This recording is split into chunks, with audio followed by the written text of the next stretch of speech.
సకల ఐశ్వర్యములకు కారణభూతుడైన దేవుని నామమును బట్టి అందరికీ వందనాలు.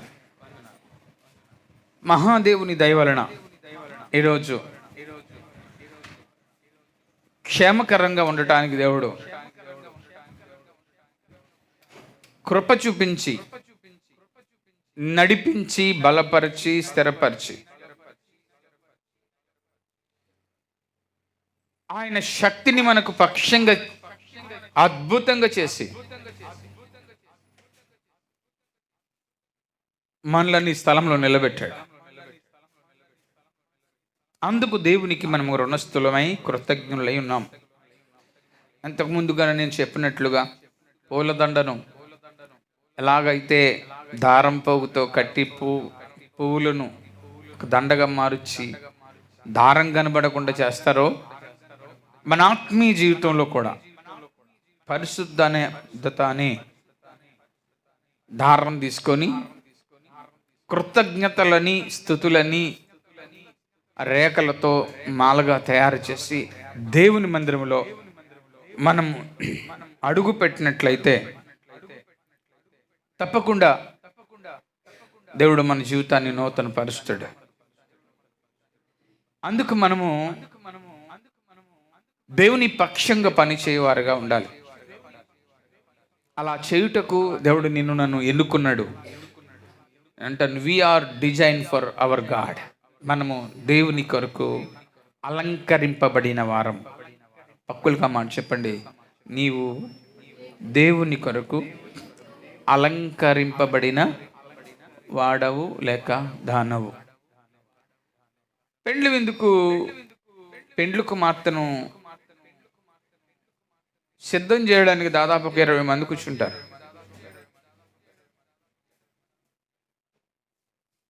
సిద్ధం చేస్తారు. పెండ్లి కుమార్తెను తీసుకుని వెళ్ళి వేదిక మీద పెట్టి పెండ్లి కుమారుడికి అప్పగిస్తారు. ఒక్కడి కోసము ఆమెను సిద్ధం చేసి ఈమెను తీసుకెళ్ళి ఆయన చేతిలో పెడతారు. ఈరోజు ఒక మనిషికి ఒక స్త్రీని ఎలాగైతే పెండ్లి కుమార్తెగా అప్పగిస్తున్నారో, అలాగునే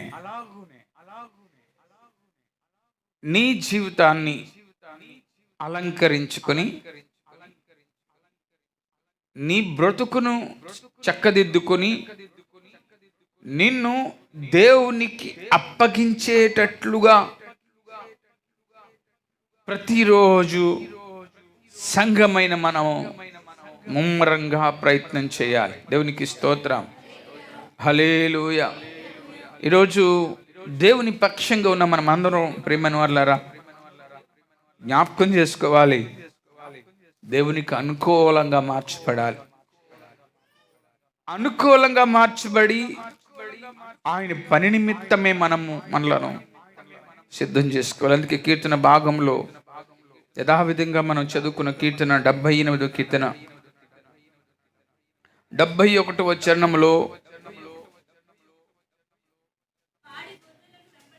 పాడి గొర్రెలను వెంబడించుట మాన్పించి తన ప్రజలైన యాకోబును తన స్వాస్థ్యమైన ఇశ్రాయేలు మేపుటకై ఆయన అతనిని రప్పించును. ఈరోజు వాక్యం ఏంటంటే, దేవుడు మనలను ఆయన దగ్గరకు రప్పించు. కాబట్టి ప్రియమైన వాళ్ళారా, దేవుని సముఖంలో మనం అందరం కూడా జ్ఞాపకం చేసుకుంటూ ముందు ఒక చిన్న ప్రార్థన చేసుకుందాం.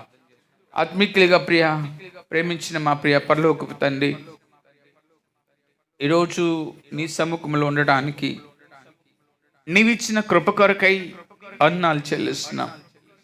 ఇదిగో నీ సంఘముగా కూడుకొని కొన్ని విషయాలు మేము చర్చించకపోతా ఉన్నాం. మమ్మల్ని మీరు జ్ఞాపకం చేసుకున్నాడు. సహాయం గురించి మేలు చేయము. యేసు నామములో అడుగుతున్నాము తండ్రి, ఆమేన్. ఫేస్బుక్, యూట్యూబ్ వాడుతున్న వారు ఇవి షేర్లు చేసి దేవుని నామాన్ని మహిమపరచుటకు ప్రయత్నం చేయండి. తన ప్రజలైన యాకోబును తన స్వాస్యమైన ఇశ్రాయేలును మేపుటకై ఆయన అతనిని రప్పించెను. దేవుని సముఖములున్న మనము లోకములో ఉన్న వారందరి నుండి వేరుపరిచి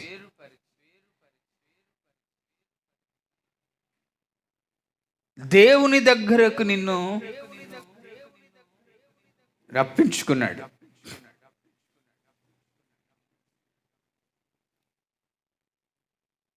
ఎందుకు రప్పించుకున్నాడు? 72వ చరణంలో అంటాడు, అతడు యథార్థహృదయుడై వారిని పాలించును, కార్యములు యందు నేర్పరి అయి వారిని నడిపించును. సాధారణంగా మనం ఎవరినైనా పిలిచామనుకోండి, ఏదో కారణం ఉంటుంది, సందర్భం ఉంటుంది. కారణం లేకుండా, సందర్భం లేకుండా ఎవరిని మనం వెళ్ళాం. ఆ వచ్చిన వారిని మనం పిలిపించుకున్న వారితో మాట్లాడటము, లేకపోతే ఇది సందర్భాన్ని తెలియజేయటము, ఇది చేస్తాం. ఆ రెండు కోయిన్సైడ్ అవుతాయి. వారు నువ్వు పిలిచిన వెంటనే వచ్చారు అంటే ఏదో సందర్భం అనుకూలపరుచుకొని వెళ్ళడం జరుగుతూ ఉంటుంది. బైబిల్ గ్రంథంలో దేవుడు మాట్లాడుతూ శ్రేష్టతను గురించి ఒక ఉద్దేశాన్ని వ్యక్తపరుచుకుంటూ వచ్చి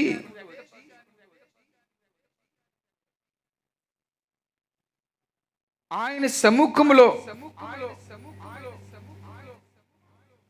పాడి గొర్రెలను వెంబడించుట మాన్పించి తన ప్రజలైన యాకోబునకును తన స్వాస్థ్యమైన ఇశ్రాయేలు మేపుటకై ఆయన అతనిని రప్పించును.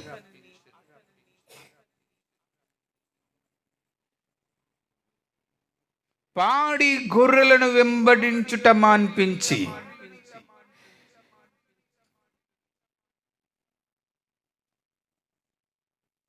నేను నిన్ను పోషిస్తాను, నేను నిన్ను బాగు చేస్తాను, నేను నీకు అన్నీ ఇస్తాను. ప్రియమైనవారా, పాడి గొర్రెలను వెంబడించటం మాన్పించి, ఏ గొర్రెలను వెంబడించటం మాన్పించి నేను నీకు అన్ని కలుగు చేస్తాను, నీకు లోటు లేకుండా చేస్తాను. అందుకు నీవు నా మాట విని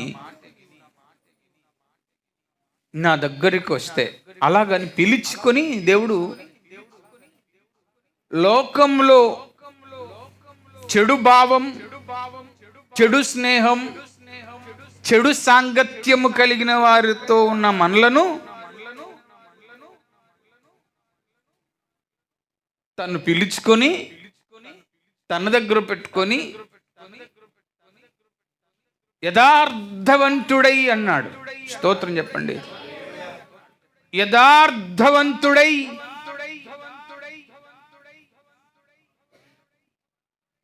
క్షేమకరంగా మార్చి ఒక నూతనమైన భావాలు కలిగిన వారిగా చేసి ఒక అద్భుతమైన అలంకరణను సిద్ధము చేసి నీవు ధరించుకున్న రీతిగా కాకుండా ఆయనకు కావలసినట్టుగా నిన్ను తయారు చేసుకొని ఆయన నిన్ను రప్పించుకున్నాడు. అంటే పాత స్వభావాలను పక్కన పెట్టి నూతన స్వభావమును ధరించుకున్న వారమై ఉండాలి. మన దైవజనులు ఇర్మియా గారు సందర్భంలో మాట్లాడుతూ మీరు నపుంసకులుగా మారాలి అన్నాడు. నపుంసకులు అంటే తెలుసు కదా, తెలుసా? ఆడ కాకుండా మగ కాకుండా జీవిస్తారు కదా వాళ్ళని. వారి పుట్టిక మగాళ్ళగే పుడతారు. హార్మోనియం లోపం వలన భావాలన్నీ కూడా స్త్రీ భావాలుగా మారిపోతాయి వాళ్ళకి.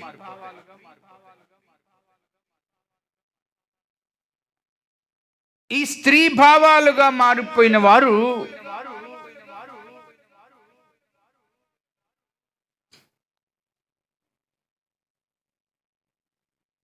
వారు ఆలోచనలన్నీ కూడా ఒక స్త్రీ తత్వంలోనికి వచ్చేస్తాయి. చెప్పాలంటే స్త్రీ కంటే ఎక్కువగా, ఆడ మనిషి కంటే ఎక్కువగా వారు తమను తాము సిద్ధం చేసుకుని ఆ లక్షణాలను అవలంబించుకుంటూ అన్నీ మార్చేసుకుంటారు. నడక మారుతుంది, చూపు మారుతుంది, వస్త్రధరణ మారుతుంది, కొందరు అవయవాలు మార్చుకుంటారు, అన్నీ చేసుకుంటారు. ఎందుకంటే నా భావము అలాగే ఉండాలి అని. ఈయన దైవజనుడు మాట్లాడుతూ అంటాడు, నీవును నపుంసకుడుగా మారాలి అన్నాడు. అంటే లోకములో ఉన్నట్టుగా ఉండకుండా ఆయనకు దగ్గరకు వస్తున్నప్పుడు ఆయనకు ఏది ఇష్టమో దాన్ని చేసుకుంటూ వెళ్ళాలి అన్నమాట. ప్యాంటు షర్ట్ ఇవ్వండి వెళ్ళి వేసుకోమంటే వాళ్ళు వేసుకోరు. దగ్గరగా జుట్టు కట్ చేసుకు మగాళ్ళగా ఉండమంటే ఉండరు. ఎంత చెప్పు వారు అనుకుంటారు మేము ఇలాగే ఉంటాం.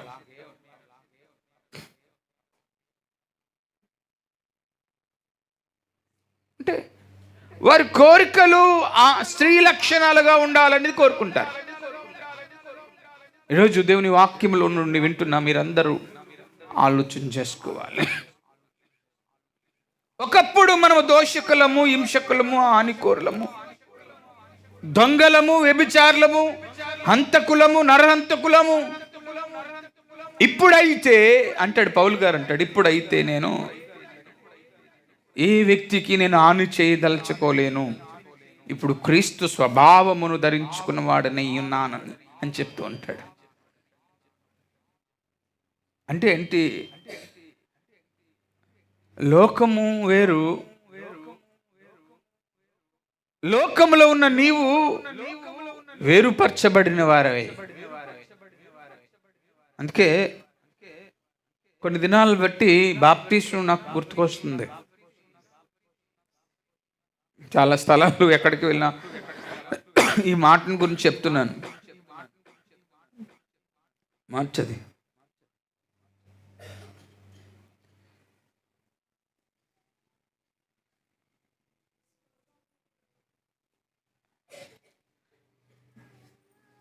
ఆ భావాల తత్వము కలిగిన వారమై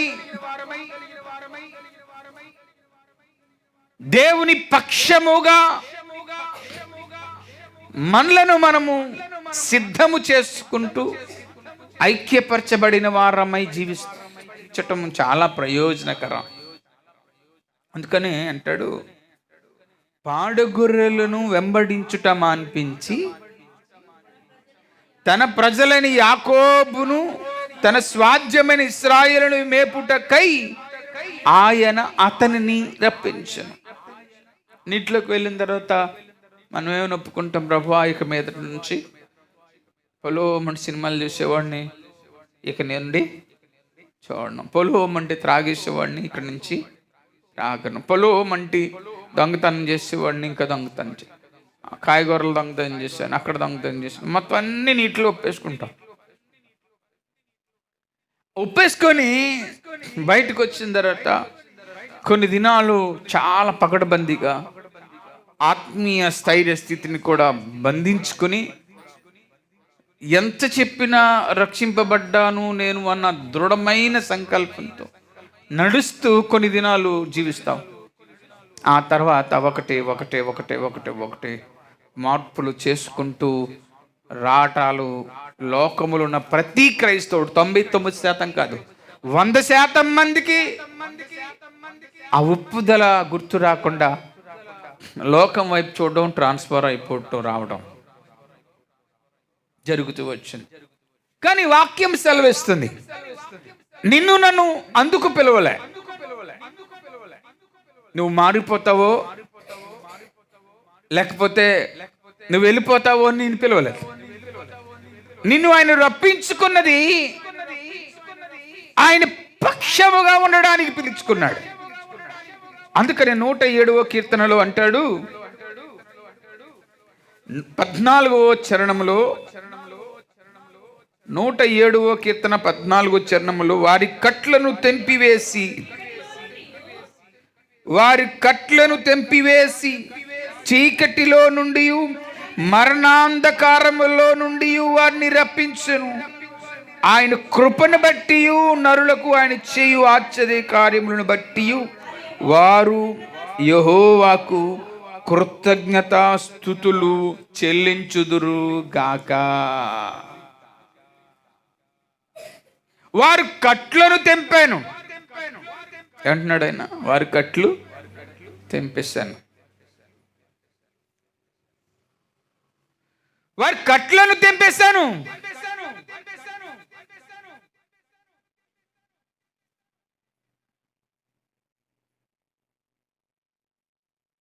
చీకటిలో నుండి, మరణాంధకారంలో నుండి వారిని తీసుకొచ్చాను. చీకటిలో నుండి, ప్రమాదకరమైన పరిస్థితుల నుండి దేవుడు మనిషిగా నిన్ను పట్టుకొని తీసుకొని తన దగ్గర పెట్టుకున్నాడు. ఈరోజు దేవుని పక్షముగా ఉన్న సంగమా, నీ స్థితిగతులను దేవుడు గుర్తు చేసుకుంటూ వస్తున్నాడు.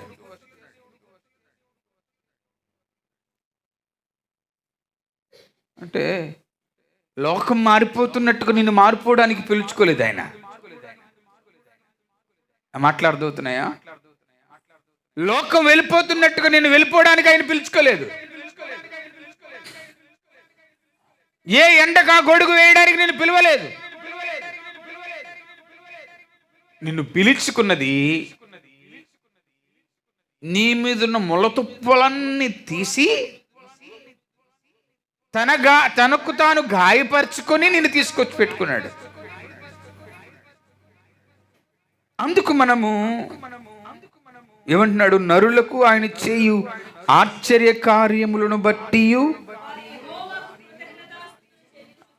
వారు యెహోవాకు కృతజ్ఞత స్తుతులు చెల్లించాలి అన్నాడు. స్తోత్రం. ఎవరండి? ఎవరు చెల్లించాలి దేవునికి కృతజ్ఞతాస్తుతులు? చెప్పండి, ఎవరండి అంటే, ఎవరైతే పాపములో నుండి దేవుడు కడిగి శుద్ధి చేసి తీసుకొచ్చి ఆయన దగ్గర పెట్టుకున్నాడో వారు దేవునికి కృతజ్ఞులై ఉండాలి. కృతజ్ఞులై ఉన్నందుకు దేవుడు నేను రప్పించుకున్నాడు. స్తోత్రం చెప్పండి. హల్లెలూయా. అంటే కృతజ్ఞులై ఉండడం అంటే ఏంటి? పాటలు పాడడం కాదు, తీసుకొచ్చి ఇవ్వటం కాదు. కృతజ్ఞత అనేది ఎక్కడి నుంచి వస్తుంది అంటే పరిశుద్ధతలో నుంచి వస్తుంది. ప్రారంభంలోని మీకు చెప్పాను, మళ్ళీ గుర్తు చేస్తున్నాను. దేవునికి ఇచ్చే దాంట్లో, దేవుని మందిరంకి వచ్చే మనము కృతజ్ఞతా భావాలు కలిగి రావాలి. దేవునికి స్తోత్రం కలుగును గాక. కృతజ్ఞతా భావాలు కలిగి రావాలి. ఎందుకంటే నిన్ను మరణములో నుండి దేవుడు తప్పించాడు, పాపముల నుండి విడిపించాడు, ముళ్ళ కంచెలలో నుండి నేను బయటికి తీసుకొచ్చాడు. ఇప్పుడు మనుషులు ఏం చేస్తున్నారు తెలుసా? మళ్ళీ అక్కడికి వెళ్ళిపోతారు. మళ్ళీ అవే ముళ్ళ కంచెలు, మళ్ళీ అదే పాపం, మళ్ళీ అదంతా అదే, అంతా అదే అదే అదే అదే. అందుకనే నిర్గమాకాండం 9వ అధ్యాయము అండి 13వ వచనంలో అంటాడు ఆయన. నిర్గమాకాండము 9వ అధ్యాయము 13వ వచనంలో, తర్వాత యెహోవా మోసేతో ఇట్లనెను, హెబ్రీయుల దేవుడైన యెహోవా ఇలా సెలవిచ్చుచున్నాడు,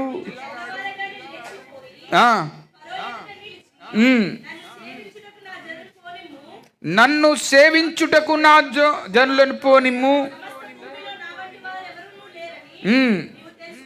13వ అధ్యాయము 3వ వచనం, మోసే ప్రజలతో ఇట్లనెను, మీరు దాసగృహమైన ఐగుప్తి నుండి బయలుదేరి వచ్చిన దినమున జ్ఞాపకము చేసుకొనుడి. యెహోవా తన బాహు బలము చేత దానిలో నుండి మిమ్ములను బయటికి రప్పించిన, పులిసినది ఏదియు తినవద్దు. దేవునికి స్తోత్రం. ఎక్కడిని తీసుకొచ్చాడంట? దాసగృహమైన ఐగుప్తిలో నుండి దేవుడు నిన్ను బయటికి తెచ్చాడు. దాసగృహమైన ఐగుప్తిలో నుండి రాజు మనల్ని దేవుడు బయటికి తీసుకొచ్చాడు. బయటకు తేబడిన మనము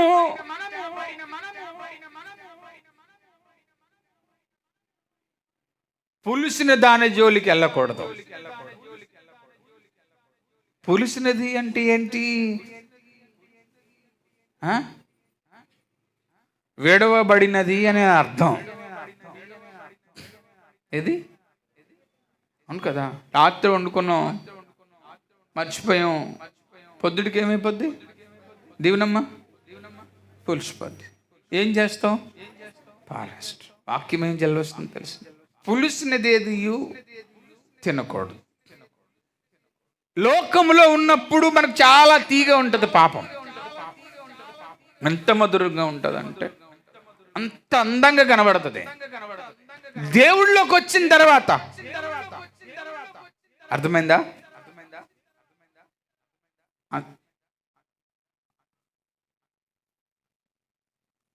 దేవునిలోకి వచ్చిన తర్వాత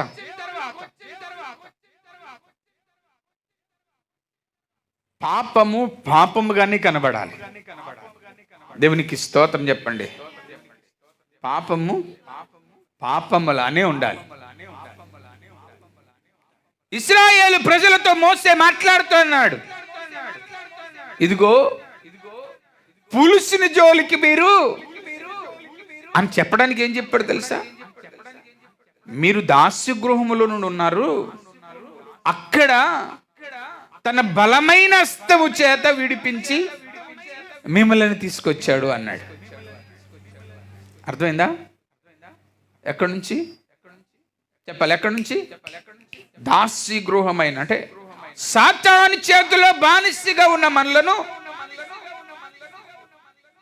దేవునికి ఉండవలసిన శక్తి అంతయు కూడా ఉపయోగించి, అదే కదా. ముసుగులేసుకోండి. ఫరో ఎదుటి మోసే నిలబడినప్పుడు మాట్లాడుతున్న సందర్భంలోనూ, సమకాలికుడిగా మాట్లాడుతున్న ఆ సందర్భంలో దేవుని శక్తిని కనుపరచడానికి కర్రను విడిచిపెట్టాడు. మనందరికి తెలుసు, పాము అయింది. అంతేకాదు, వారు మాంత్రికులు కర్రలు విడిచిపెట్టారు, అవి కూడా అందరూ నా వైపు చూడాల, పాములవే. కానీ వారు విడిచిపెట్టిన వాటిని ఈయన విడిచిపెట్టిన వాటి ద్వారా దేవుడు తన శక్తిని ప్రయోగించి తినేసేలాగా చేశాడు. దేవునికి స్తోత్రం చెప్పండి. అదే వాక్యం చెప్తుంది. యెహోవా తన బాహు బలము చేత దానిలో నుండి మిమ్మలను బయటికి రప్పించింది. బాహు బలము చేత అంటే తనకున్న శక్తి అంతా ఉపయోగించి పాపంలో ఉన్న నిన్ను, శాపంలో ఉన్న నిన్ను, అంధకారంలో ఉన్న నిన్ను, క్యాన్సర్ రోగంతో బాధపడుతున్న నిన్ను తన శక్తి అంతా ఉపయోగించి బయటికి తీసుకొచ్చిన తర్వాత బంధాలు బంధత్వాలు అన్నీ కనబడతాయి.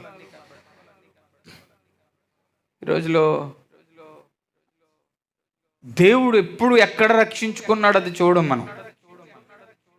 బంధాలు బంధత్వాలు కనబడతాయి. నీ కొరకు కన్నీరు కార్చిన కన్నీరు కనబడదు. ఇప్పుడు ఎవరైనా మా ఇంట్లో బంధువు సంఘం పెట్టుకున్నాడు అనుకోండి, ఏం చేస్తారు? మనం ఏం చేస్తాం అమ్మా?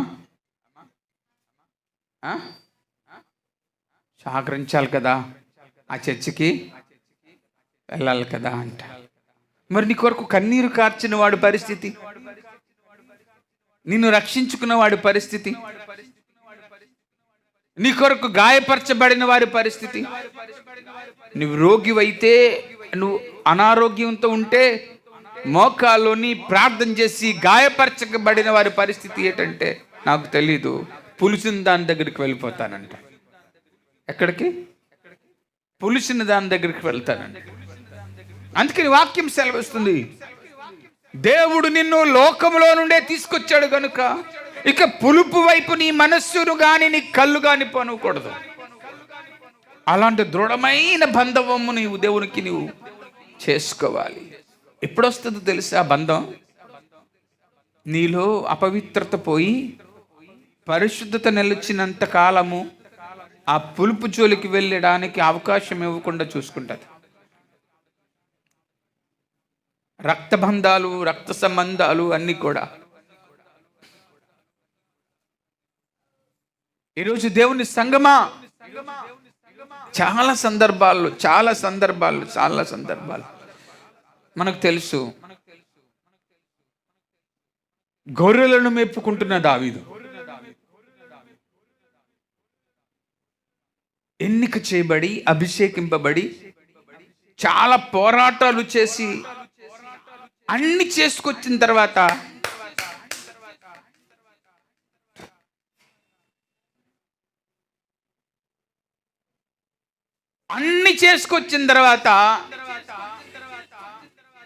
మేడగది మీదకి వెళ్ళాడు కదా, మేడెక్కాడు. పాపపు ఆలోచనలు కలిగి ఊరియా భార్య వైపు కన్నేశాడు.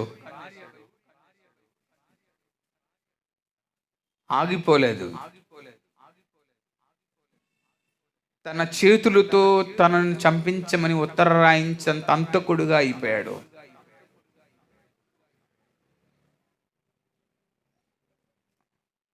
ఆగిపోలేదు. ఆమెను పెండ్లి చేసుకున్నాడు, ఇంట్లోకి తెచ్చిపెట్టుకున్నాడు. దేవుడు ఆగిపోలేదు. ఆమెకు పుట్టిన గర్భములోంచి పుట్టిన బిడ్డను రోగంతో మొత్తితే దావీదు ఉపవాసం ఉండి ప్రార్థన చేస్తాడు. అమ్మా, దావీదు ప్రార్థన చేస్తాడు. ఏమని? నేను చేసినది పొరపాటు, నన్ను క్షమించు. ఏం జరిగింది? ఆ పుట్టిన బిడ్డ చనిపోయింది. వాక్యం సెలవిస్తుంది, నిన్ను లోకములో నుండి వేరుపరిచి తీసుకొచ్చిన తర్వాత పరిశుద్ధ అలంకరణతో కలిగిన కృతజ్ఞత భావం కలిగి ఉండాలి. అప్పుడు పులుపు కనబడుతుంది. స్తోత్రం. మన కరోనా వచ్చిన సందర్భంలో వాసన తెలిసేది కాదు జనాలకి, అవునా? జనాలకి ఏం తెలియదంట? వాసన తెలిసేది, వాసన ఏంటో తెలియట్లేదు అని. లోన ప్రవేశించింది అలాడది. వాసన తెలియనివ్వకుండా చేసే శక్తి ఆ వ్యాధికుంది. దేవునికి స్తోత్రం. అంటే అవయవాలను పని చేయకుండా, సక్రమంగా పని చేయకుండా దాడి చేస్తూ పాడు చేసే తత్వము ఆ వ్యాధికుంది. అందుకనే ఏం తింటున్నావు, ఏం గడ్డి తింటున్నావు, అన్నం తింటున్నావు అర్థం కాదు అనేవారు. అంటే ఎందుకు ఈ మాట చెప్తున్నానంటే, పరిశుద్ధుడులోను ప్రవేశించి నివాసం చేస్తే మేడగది పైకి వెళ్ళి నిలబడినా, లేకపోతే పాపపు లోకములోకి వెళ్ళి నిలబడినా బయటికి రాగలుగుతాం. దేవునికి స్తోత్రం. అందుకనే అహంభవము, అహంకారము పరిశుద్ధుడికి ఉండవు. స్తోత్రం చెప్పండి. అర్థమైందా? పరిశుద్ధతను ధరించుకున్న వాడికి ఇవేమి ఉండవు. అందుకని మనం జాగ్రత్తగా ఆలోచన చేసుకోవాలి. ప్రియ కుటుంబమా, సంఘమా, సమాజమా, దైవ సంబంధులారా, ఎంత మొర్రు పెట్టి గోలబెట్టి ప్రార్థన చేసినా ఉపయోగము లేదు. ఇప్పుడు కావాల్సింది, మొన్న మరి బాధపడితే బాధపడచ్చు. ఒక ఆయన చనిపోయాడు, మా బంధువులు. ఆయన ఆ స్థానిక పాస్టర్ గారు, నాకు పెళ్ళి ఉంది, పెళ్లి చేసుకొని వచ్చిన తర్వాత ఈ సమాధి కార్యక్రమం చేస్తానంటే చాలా బాధ అనిపించింది. సంతోషించి వారింటికి వెళ్ళుట కంటే ప్రాలాపించి వారింటికి వెళ్ళి వారిని ఓదార్చడం చాలా ముఖ్యమని వాక్యం సెలవిస్తుంది. అంతేకాదు, అంత ఘోరమైన అహంభావంలోనికి మనుషులు వెళ్ళిపోతున్నారు అంటే, ప్రియ కుటుంబమా, చాలా ఘోరం.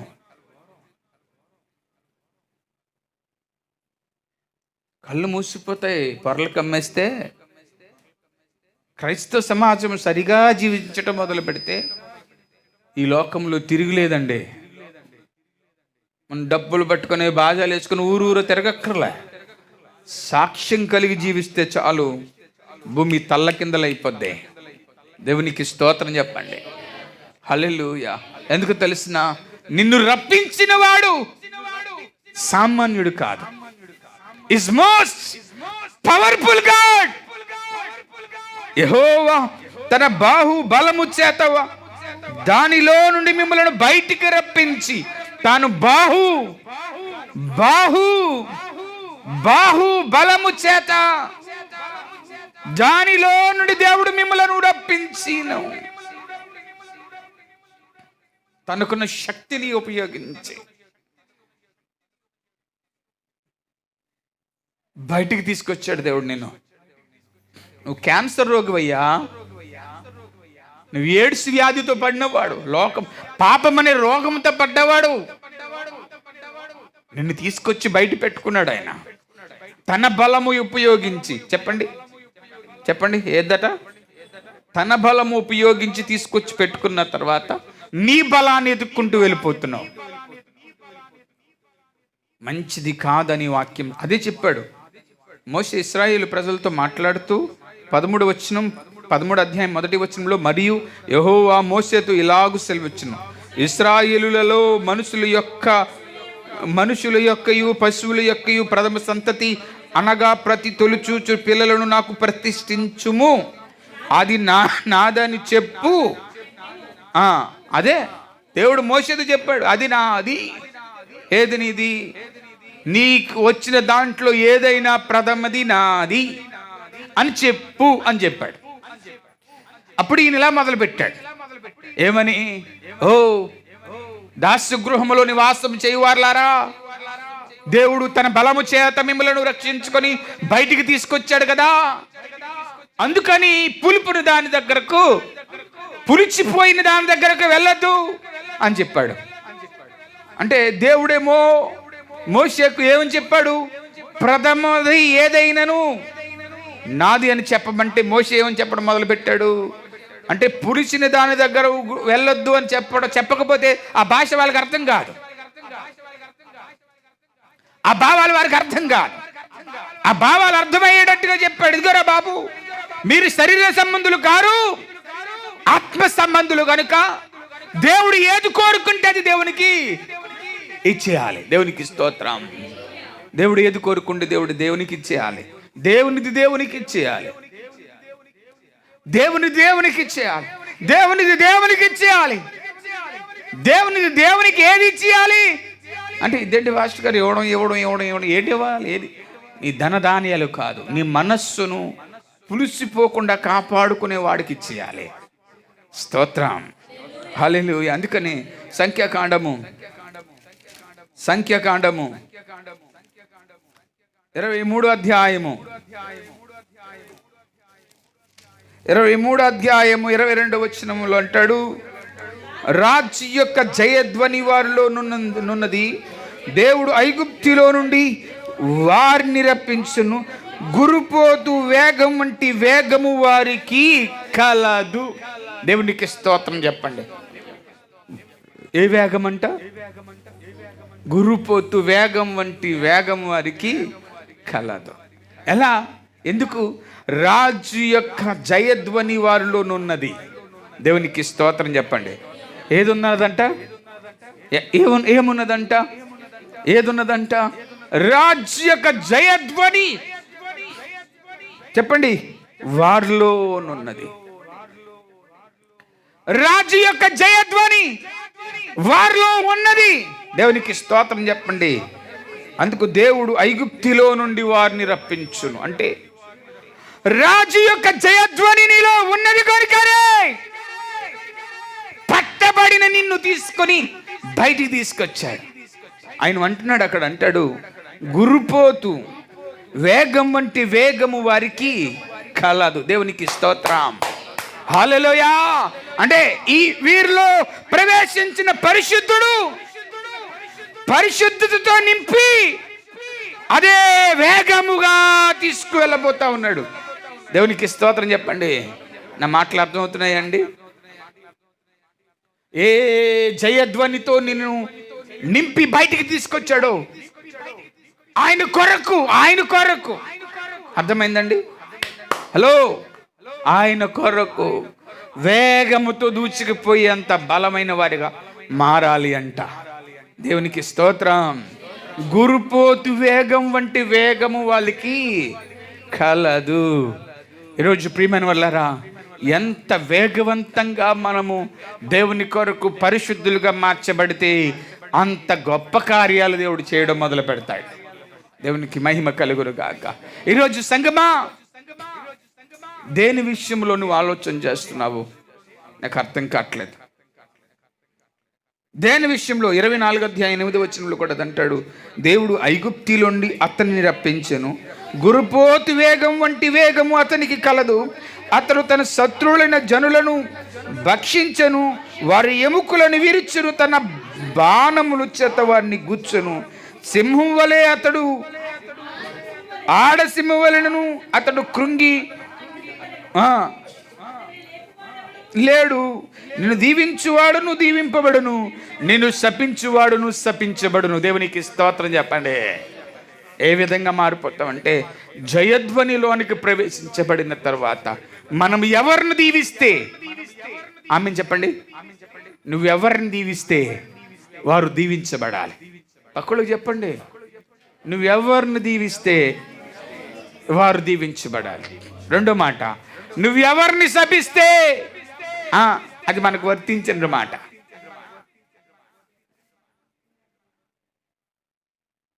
వేగము తగ్గకూడదు. దేవునికి స్తోత్రాలు. నీటిలోకి వెళ్ళిన తర్వాత ఎంత వేగం వచ్చేద్దండి, ఎంత పరిశుద్ధుడిగా. బాప్తిస్మానికి వెళ్ళిన యవనస్తులు కానీ ఆ వ్యక్తులను మనం చూస్తే వారిలో దైవభక్తి రాజవును కదా, ఆ పరిశుద్ధత లేకపోతే, అవునమ్మా, అబ్బా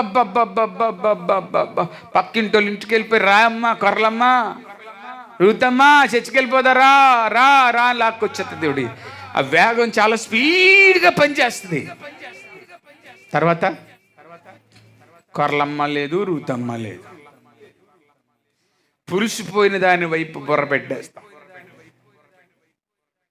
మనుషులు గుచ్చే మాటలకు మనం లోబడిపోతాం. మనుషులు చెప్పే వాటిని మనం వెంబడించుకుంటూ వెళ్ళిపోతాం.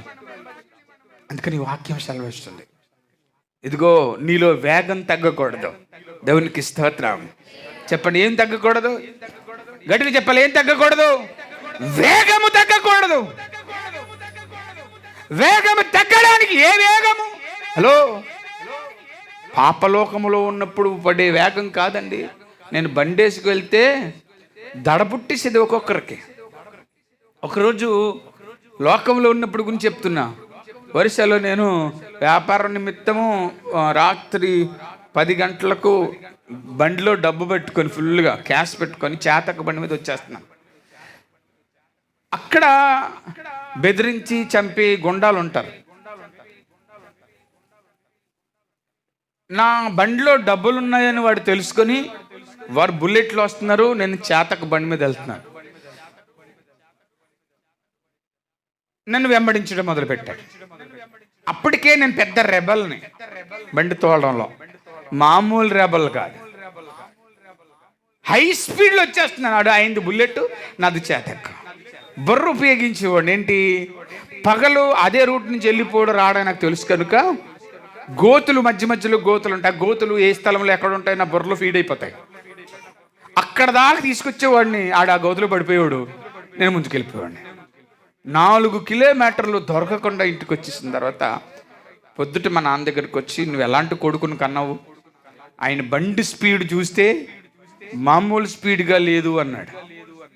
చెప్పింది ఎవరు? నన్ను పట్టుకొని కొట్టి నా దగ్గర డబ్బులు లాక్కుపోవడానికి వచ్చిన గోండా. ఆయన వచ్చి మా నాన్నగారికి చెప్పాడు, బాబు వీడు సామాన్యుడు కాదని చెప్తున్నాడు. అంటే అంత వేగంగా ఉండేది లోకంలో ఉన్నప్పుడు నా పని అంతా. ఏది చేసినా వేగమే. లోకంలో అంత వేగంగా పనిచేయడం మొదలుపెట్టాను. దేవుళ్ళలోకి వచ్చిన తర్వాత కూడా అదే వేగం పనిచేస్తుంది. లోకానికి కోసం కాదు, దేవుని మహిమార్థమై పని చేయటానికి ఆ వేగం ఆగలేదు. ఇది నా ప్రాణం ఉన్నంత వరకు ఆగదు. దేవునికి స్తోత్రం కలుగును గాక. అందుకని వాక్యం అంటుంది, ఇదిగో వేగము ఆగకుండా నువ్వు నీ ప్రయాణం కొనసాగించటం నేర్చుకోవాలి. ఎందుకంటే నేను రప్పించాను. దేవునికి స్తోత్రం. అండి, నన్ను పనికి పిలిచారండి. ఇంకా క్లియర్గా చెప్పాలంటే, రాజుకు ఒక కాంట్రాక్ట్ ఇచ్చారు, పెయింటింగ్ వేయమని. ఏం చేస్తావు?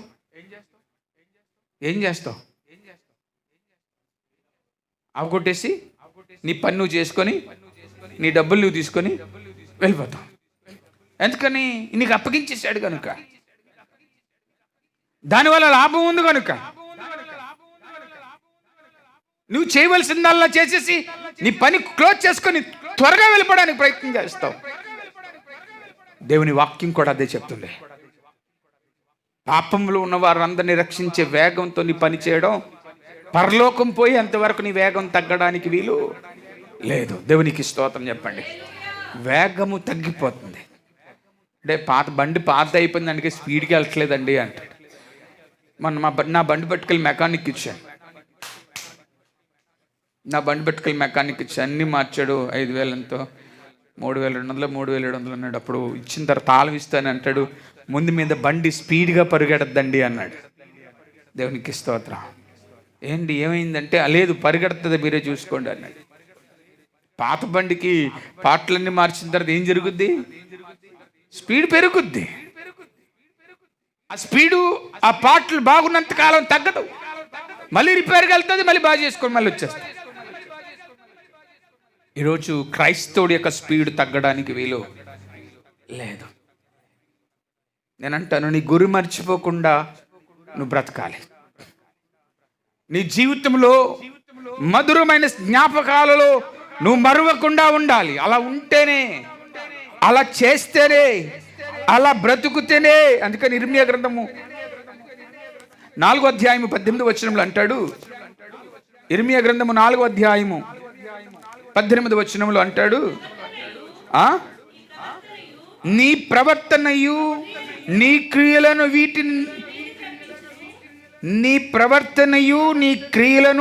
వీటిని నీ మీదికి రప్పించెను. నీ చెడుతనమే దీనికి కారణము.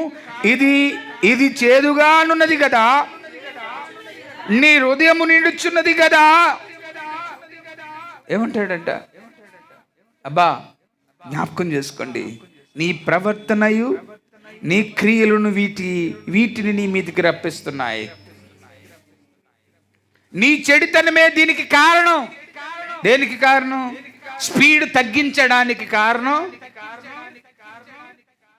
ఏది కారణం అండి? హలో, ప్రియమైన వల్ల లైవ్ వీక్షిస్తున్న ప్రియ స్నేహితుల సంగమా, ఒక ఆత్మీయుడు స్పీడ్ తగ్గిపోవడానికి కారణం ఏంటి? చెడుతనము. ఏంటి? చెడే స్పీడ్గా వెళ్ళలేకుండా చేస్తుంది. హలో, ఏం చేస్తుంది? చెడు అంటే పులిసిపోయింది జ్ఞాపకం వస్తుంది. ఇశ్రాయేలు ప్రజలతో మోసే మాట్లాడుతున్నాడు కదా, పులిసిన జాన్ జోలికి వెళ్ళొద్దు అంటే చెడు జానుకి వెళ్ళొద్దు. నీ చెడే ఒకవేళ పులిసిపోయిందని తింటే ఏమవుతుంది? కడుపు ఏమవుతుందండి? గ్యాస్ పెడుతుంది. కడుపు నిండా గ్యాస్ట్రిక్ ట్యాబ్లెట్లు వేసుకోవాలి. డైజెషన్ అవ్వట్లేదండి, అరగట్లేదండి, రాత్రి ఇడండి. ఎవరు తినమన్నాడు? అంతా బస్తాలు పొద్దుట అరగట్లేదండి. వాక్యం సెలవిస్తుంది, నీ చెడుతనమే నీ క్రియలకు నీ మీదకి రప్పిస్తాయి. జాగ్రత్త, చాలా జాగ్రత్తగా ఉండడం నేర్చుకోవాల్సిందిగా దేవుని వాక్యం సెలవిస్తుంది. ప్రియ కుటుంబమా, ఇది చేదుగానున్నది కదా, నీ హృదయమును అంటుచున్నది కదా. ఏది చేదుగా ఉంది? కరుణ ఎలాగుంది ఏంటి అమ్మా? కరోనా ఎలాగుంది?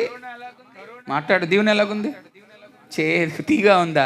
రా కరోనా రా, మా ఇంటికి రా అంటే అంటావా అండి? ఎన్నిసార్లు చేతులు కడుగుతున్నాం? సబ్బుతోను సరపుతోను. ముక్కు కడుతున్నాను 3 సార్లు అంటే మళ్ళీ 3 గంటలకు ఒకసారి ఉతికేస్తున్నాం, మళ్ళీ వేసుకుంటున్నాం. అంతే. అంటే అది తీసేస్తే ఈ చేదు మనలోనికి వచ్చేస్తుంది. ఇంకోటి వస్తుందంట, అది సెకండ్ స్టేజ్, అది ఇంకా భయంకరంగా ఉంటుందంట. ఇప్పుడు 14 రోజుల తర్వాత బాగుపడేది 3 రోజులతో పని అయిపోతుందంట. ఎన్ని?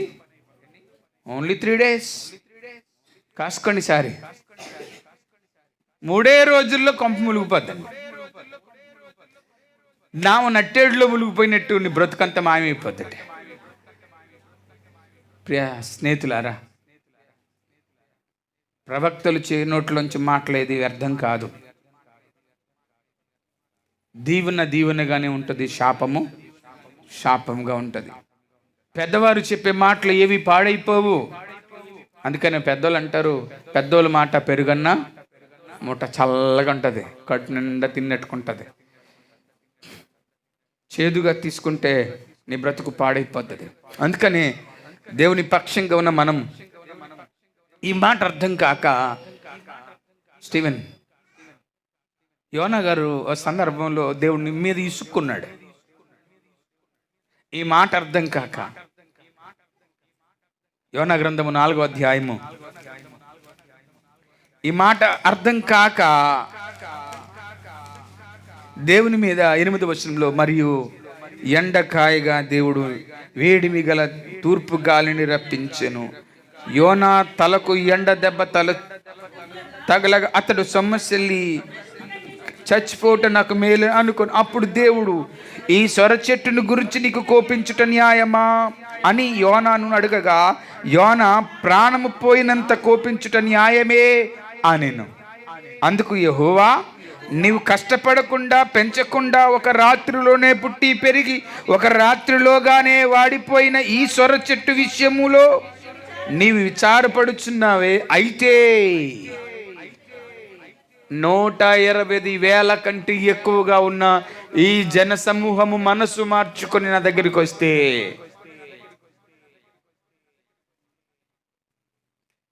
నా మనసు మార్చుకోనా అన్నాడు. అర్థమైందండి? దేవుడు ఎందుకు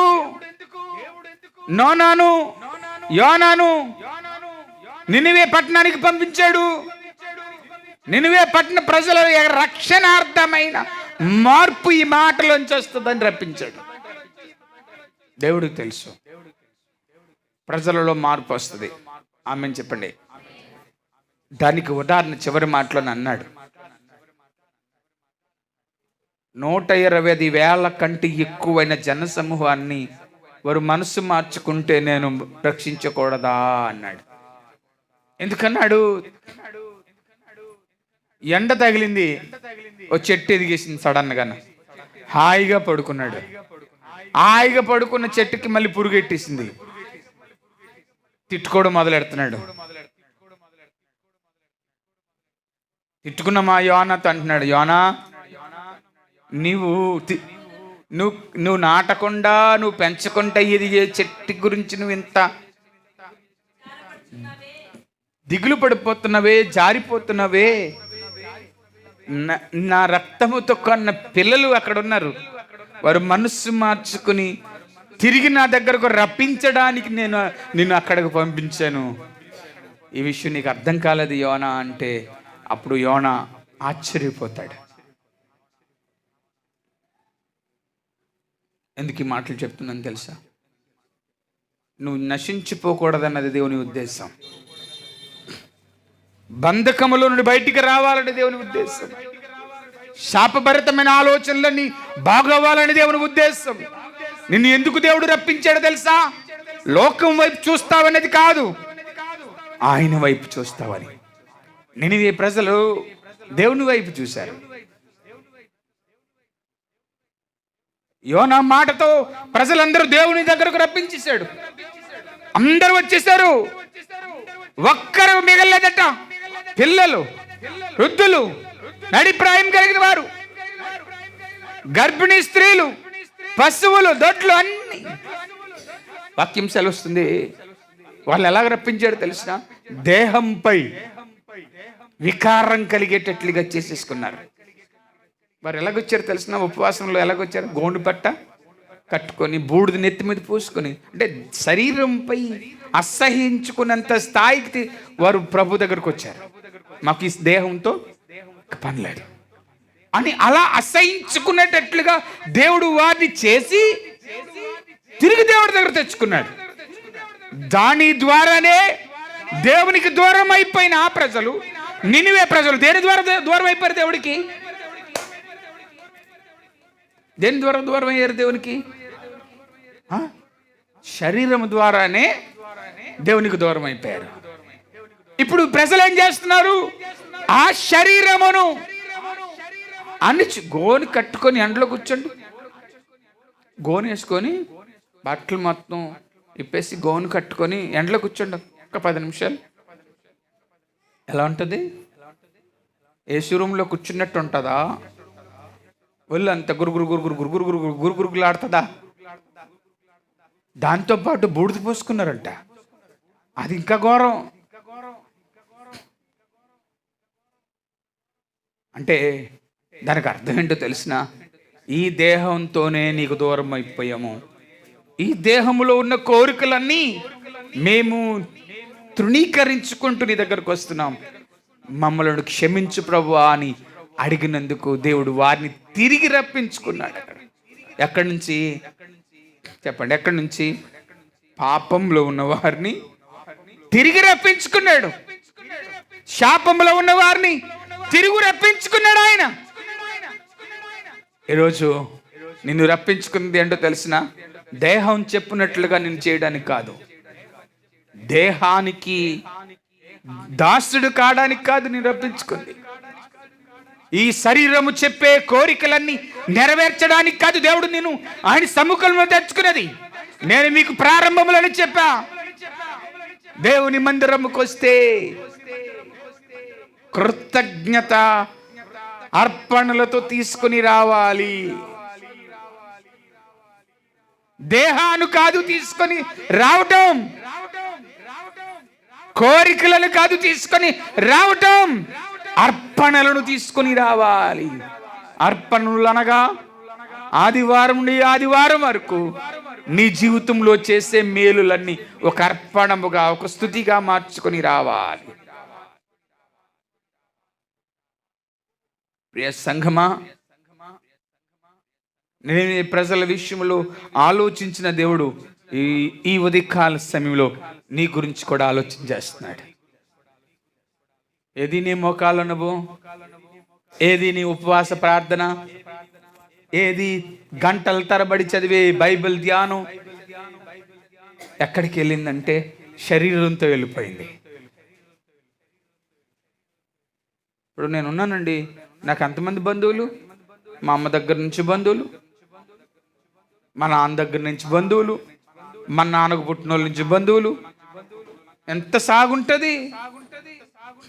వీళ్ళందరినీ చూసుకుంటూ అనుకున్నాను అనుకోండి, మరి దేవుడి పని ఏమవుతుంది? ఏది ముఖ్యం అంటే నా రక్తమే ముఖ్యం అంటారు. నా రక్తమే, నా శరీరమే ముఖ్యం. వారి కొరకు నా సమయాన్ని కేటాయిస్తాను, దేవుని కొరకు కేటాయించలేను. అదే కదా. ఇప్పుడు బంధువుడికి సేవకు వస్తే ఆయన రక్షించకపోయినా మా అన్నయ్య కదండి, మా అన్నయ్య. నేను రక్షించింది ఎవడు? మీ అన్నయ్య. మీ మేనమామ నేను రక్షించింది, నీ బంధువులా నేను రక్షించింది. వారికి దొరకక మున్నప్పుడే నీకు దేవుడు దొరికాడు.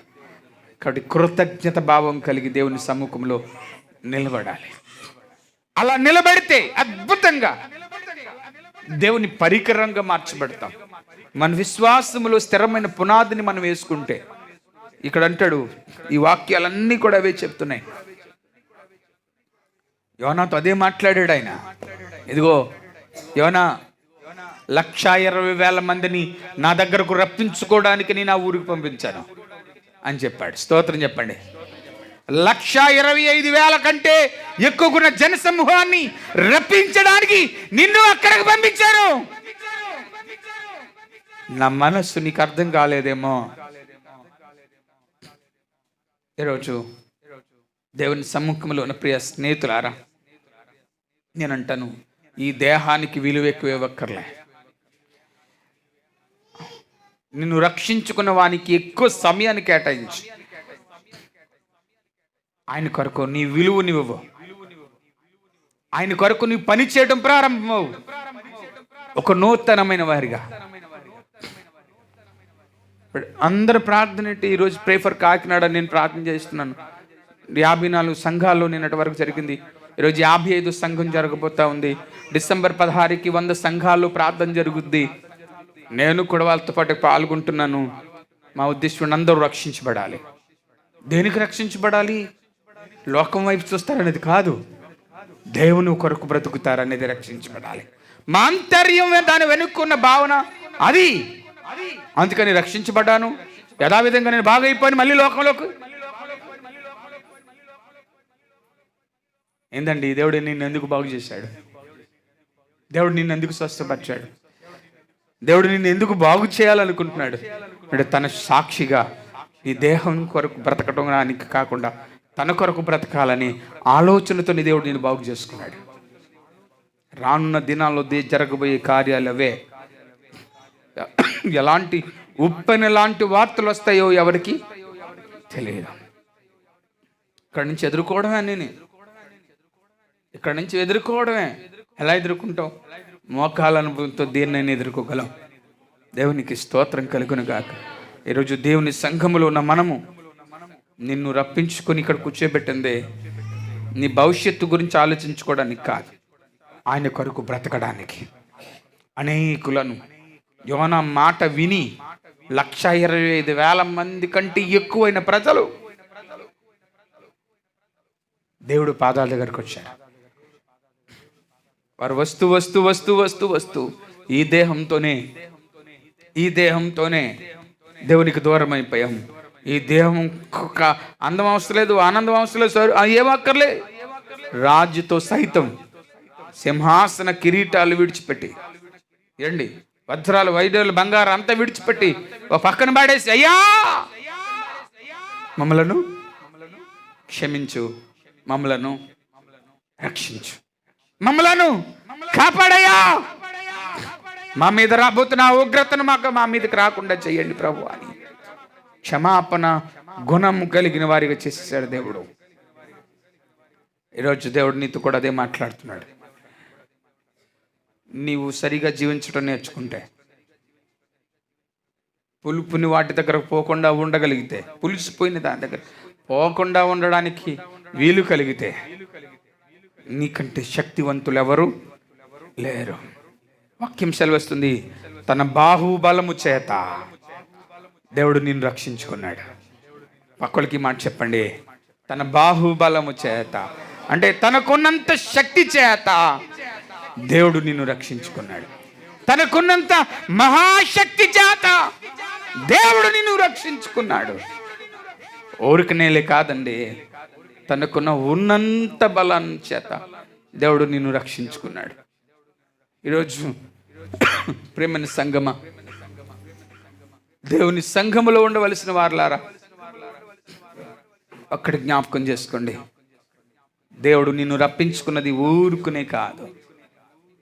నీకున్న వారిని పట్టుకొని అమ్మ అమ్మ నా బంగారమే, నా బుచ్చే, నా కొండే, నా కోటే. మన పిల్లలతో ఏమంటాం? ఎంతదో అమ్మో అమ్మో అమ్మో అమ్మో అమ్మో అంటాం. తట్టుకోలేనన్న ఆనందం. ఈవిడ మెర్సీ గారు ఉన్నది కదండి, అల్టికి వెళ్తే వాళ్ళు ఉషా వాళ్ళ అమ్మ నానమ్మ అమ్మమ్మ ముదమ్మ అమ్మ అంటారు. ఈవిడ మాట్లాడుతూ ఉంటే ఆవిడ ఒక్కరిదే కూర్చుని చూడు బాబా దాని మాటలు ఎలాగున్నాయో అంటూ ఉంటుంది. ఎందుకని అంత తీపుగా, లేకపోతే ఆనందింపజేసేటట్లుగా ఉంటాయి మాటలు. వాక్యం సెలవుస్తుంది, వారి వైపు మనం చూడకుండా దేవుని వైపు నీ నేత్రాలను మళ్లించుకుంటే, నీ మనస్సును మళ్లించుకుంటే దేవుడి ప్రణాళిక సిద్ధమైపోతుంది. దేవునికి స్తోత్రం. నేను ఒకే మాట చెప్తున్నా, మనం అందరూ అడుగుతాం, సిద్ధపడలేదు కదా అయ్యగారు ఈ వారం, అమ్మ ఈ వారం ప్రబ్బల్లా అంటే, అయ్యగారు మీరు చెప్పలేదు కదండి.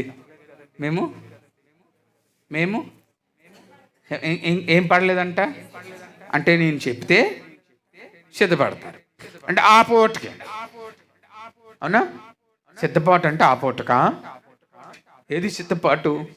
నేను ఎప్పుడు వస్తాను, ఎలాగొస్తాను, ఏ రీతిగా వస్తాను, దొంగవలే వస్తాను, ధరలాగొస్తాను, ఎలాగొస్తాను తెలియదు, మీరు సిద్ధంగా ఉండండి అన్నాడు. మీకు ప్రభుత్వాలు చెప్పకపోతే ఈ సడన్గా అమ్మ అందరూ మోకరించండి బల్ల తీసుకుందాం అంటే, తలస్నానం చేయలేదన్న ఒకలో, సిద్ధపాటు చేయలేదని ఒకలో, టిఫిన్ తినేసి వచ్చానన్న వాళ్ళు ఒకలో, ఏండి ఇంకా ఇంకా ఇంకా ఇంకా ఇంకా పొద్దుట అబద్ధం ఆడి వచ్చాను ఇంకా ఒప్పుకోలేదన్న వాళ్ళు అక్కడో. అలా కాదండి, సిద్ధపాటు అనుక్షణం మనవాడికి ఉండాలి. దేవుడిని రప్పించుకున్నాడు. గన్ పట్టుకొని ఉండాలి కాల్చి పారేయడానికి. బార్డర్లో ఉన్న సెక్యూరిటీ ఎలా ఉంటారు తెలుసా? బుల్లెట్లు లోడ్ అయి ఉంటాయి, వారు లోడ్ చేసుకోరు మళ్ళీని. మన పోలీస్ స్టేషన్లో ఉన్న తుపాకులు ఎలాగుంటాయి తెలిసిన? గన్నే ఉంటుంది కానీ లోడ్ చేసుకున్న అధికారం వాళ్ళకు ఉండదు. కానీ బార్డర్లో ఉన్న ఆ సెక్యూరిటీ ఫోర్స్కున్న గన్నుకున్న బుల్లెట్లు లోడ్ అయిపోయి సిద్ధంగా ఉంటారు. దర్ దర్ దర్ దర్ కాల్చుకుంటూ వెళ్ళిపోతూ ఉంటారు. శత్రువా అని తెలిస్తే చాలు ఫైర్ ఇంకా ఆడు అనే లోపల ఆడైపోతాడు. ఈరోజు బార్డర్ సెక్యూరిటీలో పనిచేసిన ఆ యొక్క సైనికుడు ఎలాగైతే గన్ పట్టుకొని సిద్ధంగా వచ్చిన ప్రతి దాడిని కాల్చుకుంటూ వెళ్ళిపోతాడో, పాపం అనే దానిని కూడా గన్ పట్టుకొని కాల్చుకుంటూ దర్ దర్ దర్ దర్ దర్ కాల్చుకుంటూ వాడిని సమాధి చేసేటట్లుగానే ఉండాలి అనుక్షణము.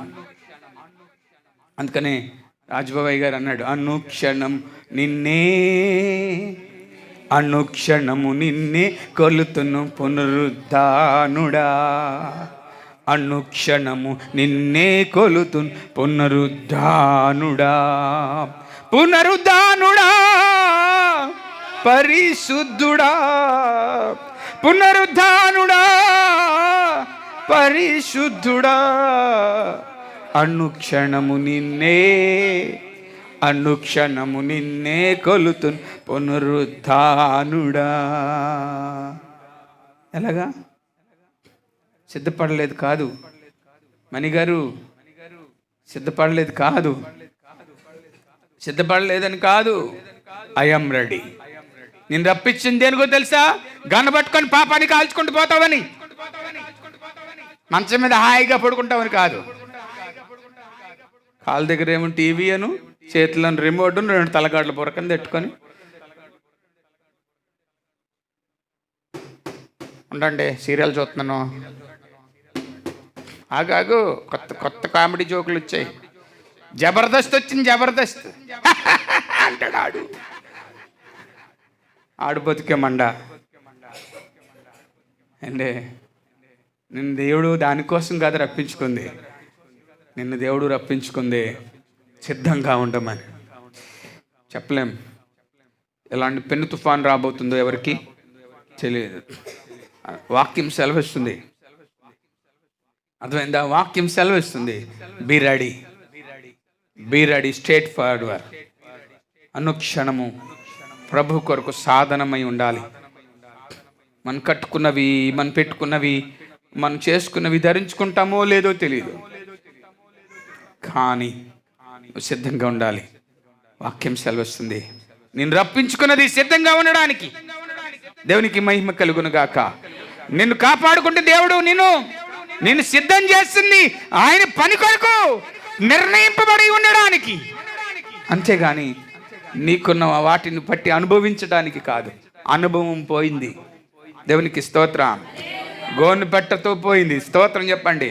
నెత్తి మీద పోసుకున్న బూడిదతో పోయింది, స్తోత్రం చెప్పండి. నీటిలో మునిగి బాప్తిసం తీసుకున్నప్పుడే నీ శరీరం పున్న అధికారం అంతా పోయింది. నీకు ఒకే అధికారం దేవుడు ఇచ్చాడు, ఆయన పాదాలు పట్టుకొని ప్రార్థన చేసుకోవడానికి. ఇంక దేనికి ఇవ్వలేదు. కాబట్టి ఈరోజు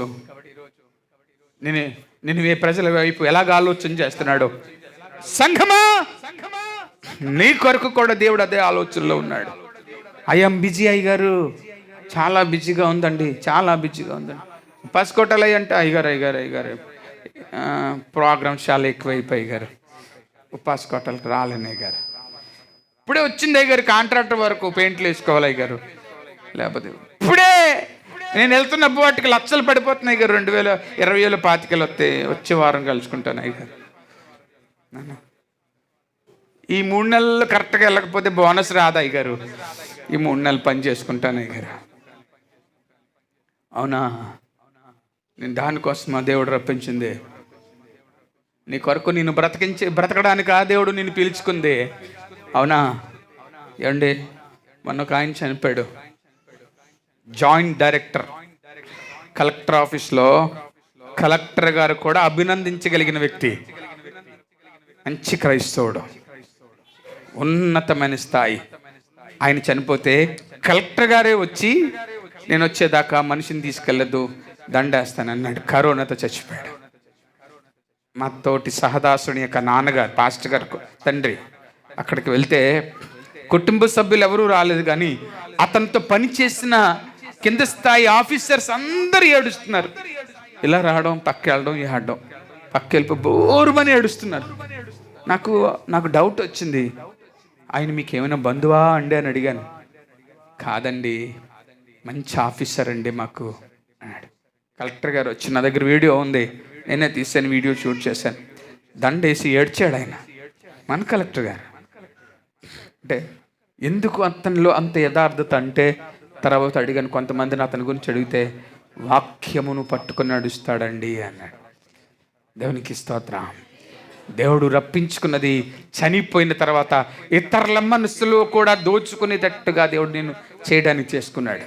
నీకు ఏది ఇచ్చినా దేవుడు, అధికారం ఇచ్చినా, ఐశ్వర్యం ఇచ్చినా, ఆనందం ఇచ్చినా, లుక్ టు జీసస్. దేవుని వైపు చూడు, దేవుని వైపు చూడు. వెళ్ళిపోతాం ఏదో రోజు, కరోనా రాకపోయినా వెళ్ళిపోతాం. నేను ఉండిపోతాను అన్నవాళ్ళు ఎవరన్నా ఎత్తండి. నేను ఉండిపోతాను అన్నవారు ఎవరైనా ఉన్నారు భూమి మీద? మొన్న డొనాల్డ్ ట్రంప్కి కరోనా వచ్చిందండి, లోపల దోసి చచ్చిపోతాడు అన్నారు అందరూ.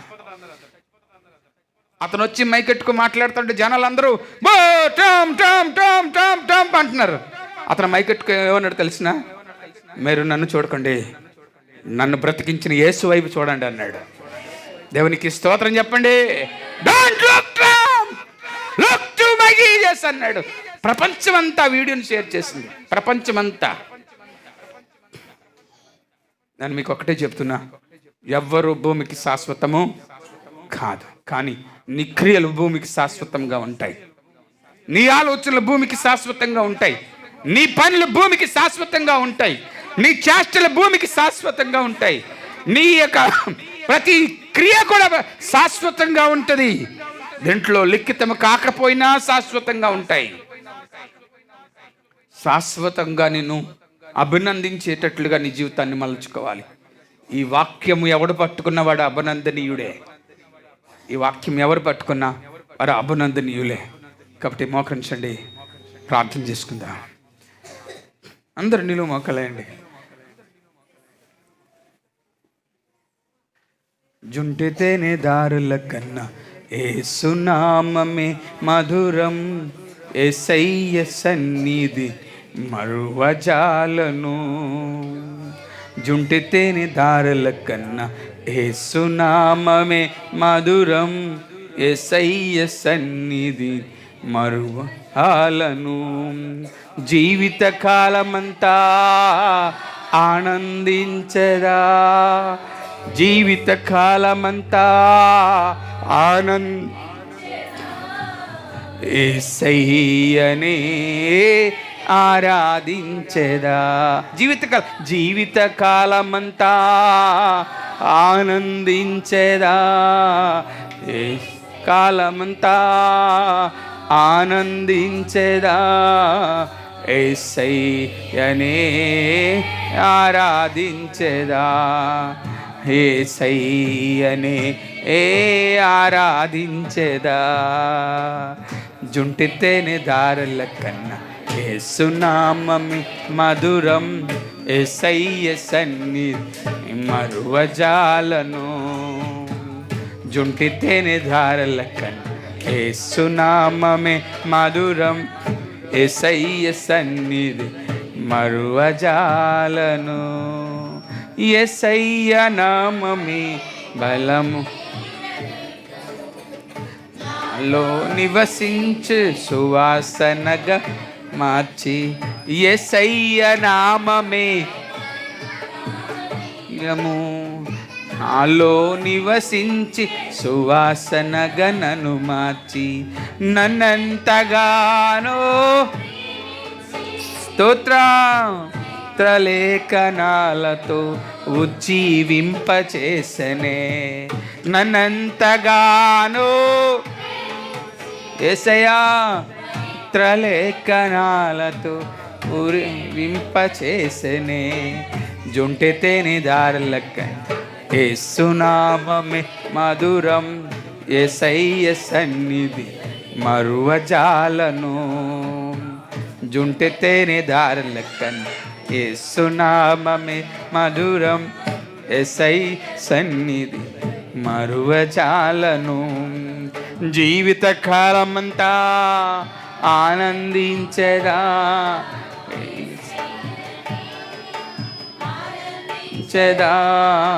యేసయ్యనే ఆరాధించెదా. ఓహో యేసయ్యనే ఆరాధించెదా. ప్రియ సంగమా, దేవుడు నిన్ను రప్పించుకున్నది నీ శరీరము చెప్పేటట్లుగా చేయటానికి కాదు. దేవుడు నిన్ను రప్పించుకున్నది నీ అంతరంగంలో అనుక్షణము సిద్ధపడుతూ అనేకులను సిద్ధము చేయటానికి దేవుడు నిన్ను రప్పించుకున్నాడు. శరీరము చెప్పేటట్లుగా కాదు, ఆయన చెప్పేటట్లుగా నడవడానికి దేవుడు నిన్ను రప్పించుకున్నాడు. ప్రభువా, నువ్వు చెప్పేటట్లుగా నేను నడుస్తాను తండ్రి అని నోరు తెరిచి ప్రార్థన చేయండి.